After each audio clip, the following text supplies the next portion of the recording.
Madam, ಈಗ ನಾವು ಒಂದು ಅಂಕಿ ಅಂಶ ಪ್ರಕಾರ ನೋಡೋದಾದ್ರೆ 1 ವರ್ಷದಲ್ಲಿ ಎಷ್ಟು ಡಿಪ್ರೆಷನ್ ಕೇಸ್ಗಳು ನೋಡಬಹುದು?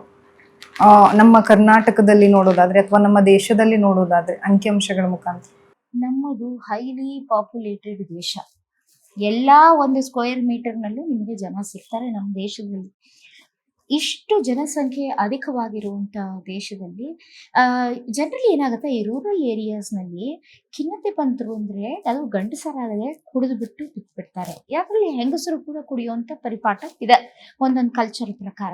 ಸೊ ಅವ್ರು ಇದಕ್ಕೆಲ್ಲ ಅಷ್ಟೊಂದು ತೆರೆ ಕೆಡಿಸ್ಕೊಳ್ಳಲ್ಲ. ರೈತರ ಹೆಚ್ಚು ಕಮ್ಮಿ ತುಂಬಾ ನೆಗೆಟಿವ್ ಆಯ್ತು ಅಂದ್ರೆ ಸೂಸೈಡ್ಗಳು ಮಾಡ್ಕೊಳ್ಳೋದು, ಅಥವಾ ಹೆಂಡತಿರ್ನ ಹೊಡೆಯೋದು, ಬಡಿಯೋದು, ಇವೆಲ್ಲ ಈ ರೀತಿ ಬಿಹೇವಿಯರ್ ಸಮಸ್ಯೆ ರೂರಲ್ ಏರಿಯಾಸ್ ನಲ್ಲಿ ತುಂಬಾ ಕಾಣ್ತಾ ಇದೆ.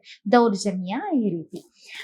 ಅರ್ಬನ್ ಏರಿಯಾಗೆ ಬಂದ್ರೆ ಇವರಿಗೆ ಒಂದು ಅವೇರ್ನೆಸ್ ಇರುತ್ತೆ, ಅವ್ರಿಗೆ ಗೊತ್ತು ತಮ್ಗೇನು ಆಗ್ತಾ ಇದೆ ಅಂತ.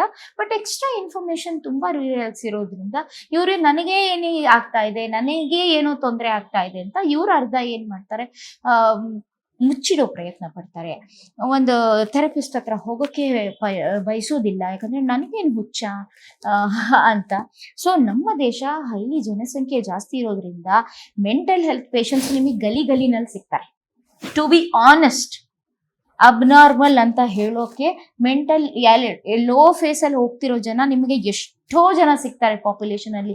ಈವನ್ 10% ಆಫ್ ದ ಪಾಪ್ಯುಲೇಷನ್ ಅಲ್ಲಿ ಮೆಂಟಲಿ ನಾಟ್ ಹೆಲ್ತಿ ಅಂತಂದ್ರೂ ಕೂಡ ಆ ಡಿಮ್ಯಾಂಡ್ ಅನ್ನ ಮೀಟ್ ಮಾಡೋಷ್ಟು ಥೆರಪಿಸ್ಟ್ಗಳು, ಆ ಡಿಮ್ಯಾಂಡ್ ಅನ್ನ ಮೀಟ್ ಮಾಡೋಷ್ಟು ಸೈಕಾಲಜಿಸ್ಟ್ ನಮ್ಮ ದೇಶದಲ್ಲಿ ಇಲ್ಲವೇ ಇಲ್ಲ. ಇದ್ರೂ ಕೂಡ ಅವ್ರ ಹತ್ರ ಹೋಗೋದಿಲ್ಲ. ಯಾಕಂದ್ರೆ ಯಾರಾದ್ರೂ ನೋಡಿದ್ರೆ ಏನು, ನನಗೆ ಹುಚ್ಚನ ಈ ರೀತಿ ಯೋಚನೆ ಮಾಡೋದು ಎಜುಕೇಟೆಡ್ ಜನ